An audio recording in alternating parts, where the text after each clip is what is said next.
Assalamualaikum warahmatullahi wabarakatuh.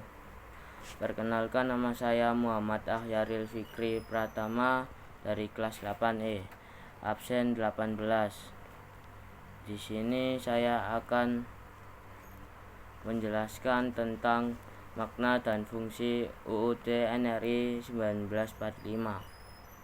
Sebelum itu saya akan jelaskan UUD NRI 1945. UUD NRI 1945 atau Undang-Undang Dasar Republik Indonesia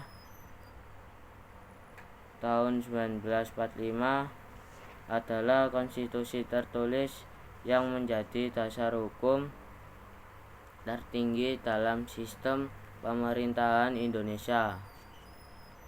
Fungsi UUD NRI 1945 adalah sebagai pedoman utama dalam penyelenggaraan kehidupan bernegara dan berbangsa di Indonesia.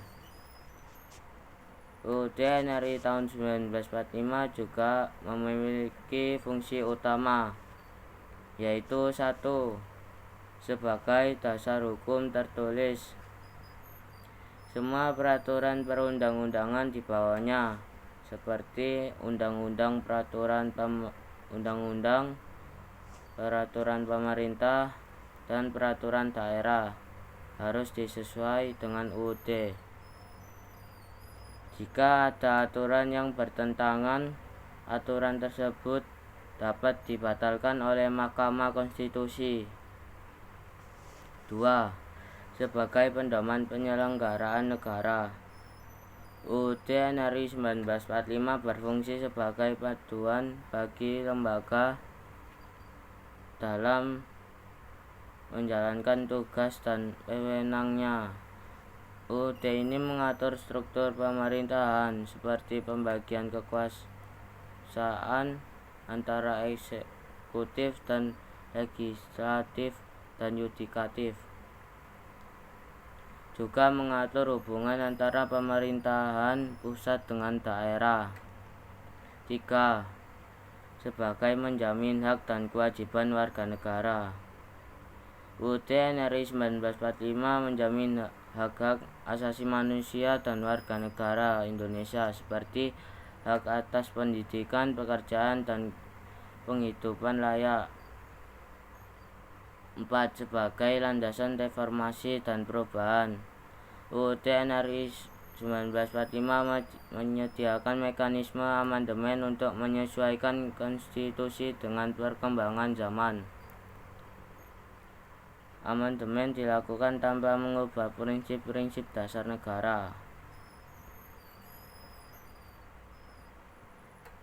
Makna UUD NRI tahun 1945 dapat dipahami sebagai landasan hukum dan konstitusi tertinggi yang menjadi pedoman kehidupan berbangsa dan bernegara bagi Indonesia.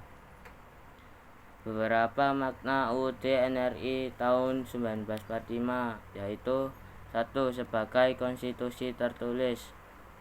UUD NRI 1945 merupakan hukum dasar tertulis yang menjadi sumber dari semua peraturan perundang-undangan di Indonesia. Semua peraturan yang ada di bawahnya,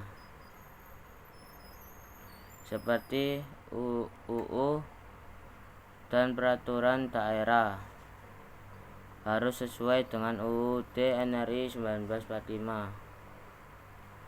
Sebagai hukum tertinggi, UUD NRI 1945 tidak dapat digantikan kecuali melalui mekanisme amandemen yang telah diatur. 2. Perwujudan kedaulatan rakyat. UUD NRI 1945 mengandung prinsip bahwa kedaulatan berada di tangan rakyat, sebagaimana disebutkan dalam pasal 1 ayat 2. 3. Penjabaran nilai-nilai Pancasila.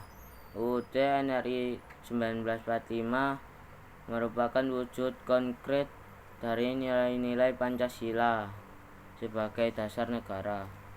Nilai-nilai Pancasila tercantum dalam pembukaan UUD NRI 1945 seperti ketuhanan, kemanusiaan, persatuan, demokrasi, dan keadilan sosial. 4. Sebagai pedoman kehidupan bernegara. UUD NRI 1945 mengatur beberapa aspek kehidupan bernegara seperti struktur pemerintahan, hak dan kewajiban warga negara, hubungan antara pemerintah pusat dan daerah. 5. Menjamin hak asasi dan kewajiban warga negara. UUD NRI 1945 menjamin hak-hak dasar setiap warga negara seperti hak atas pendidikan, pekerjaan, kebebasan beragama, dan perlindungan hukum. Sekian dari saya, mohon maaf jika ada salah kata. Wassalamualaikum warahmatullahi wabarakatuh.